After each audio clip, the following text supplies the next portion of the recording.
জান্নাতে প্রবেশ করা মাত্র আপনার অন্তরই যেন আপনাকে বলতে লাগলো আপনার আবাস কোথায়।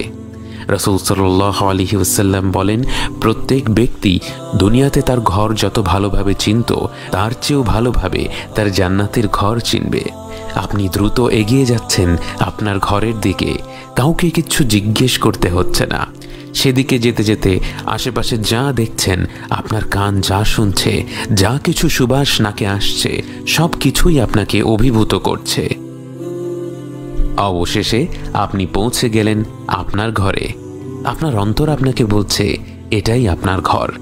কিন্তু একে তো রাজপ্রাসাদ বললেও কম হবে।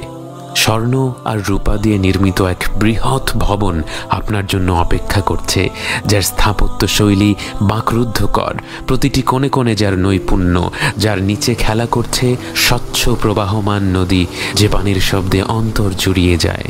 চারিপাশে ঘন সবুজ, আল্লাহর প্রশংসা বাণী থেকে জন্ম নেয়া হাজারো গাছে ছেয়ে আছে আপনার ঘর। জান্নাতে প্রবেশ করা শেষ ব্যক্তিকে দেয়া হবে এমন এক রাজ্য যা গোটা পৃথিবীর চেয়ে 10 গুণ বেশি। একবার চোখ বন্ধ করে কল্পনা করুন, একটি প্রাসাদ নয়, একটি শহর নয়, একটি দেশ নয়, একটি মহাদেশ নয়, গোটা পৃথিবীর সমান এক সাম্রাজ্য, এবং তার সাথে যোগ করা হলো আরও একটি পৃথিবী এবং আরও একটা, এবং এভাবে করে 10টি পৃথিবীর সমান আপনার রাজ্য। এবং তা হচ্ছে জান্নাতের সবচেয়ে ছোট পুরস্কার। এবং তা তো হচ্ছে পরিমাণের দিক থেকে। মানের দিক থেকে তাকে যা দেয়া হবে তা তো পৃথিবীর কোনো নিয়ামতের সাথেই তুলনা করা যায় না। আপনি আপনার ঘরের দিকে এগিয়ে যাচ্ছেন।